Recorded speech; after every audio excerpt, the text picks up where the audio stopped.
అతను క్రిస్టియన్ అయితే అనేటువంటి ఒక జడ్జిమెంట్ని, అంటే 1950లో రాష్ట్రపతి ఇచ్చినటువంటి ఉత్తర్వుల్ని మరొక్కసారి ఉటంకిస్తూ ఒక స్పష్టతను ఇచ్చే విధంగా ఒక జడ్జిమెంట్ని ఇవ్వటం మనం అందరం చూసాం.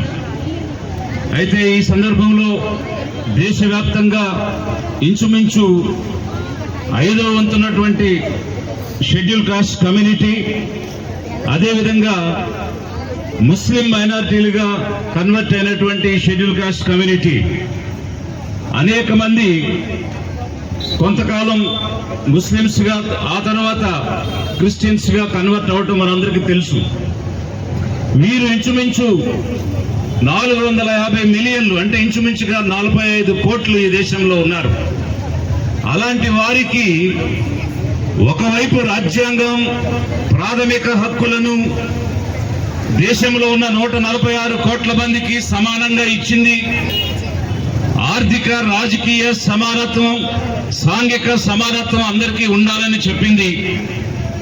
కానీ దానికి విరుద్ధంగా ప్రెసిడెన్షియల్ ఆర్డర్స్ ఇస్తూ ప్రాథమిక హక్కులను, రాజ్యాంగం ఇచ్చినటువంటి హక్కులను కాల రాసేటువంటి పరిస్థితిని ఈ ఎన్నికైనటువంటి ప్రభుత్వాలు చేస్తూ వచ్చాయి.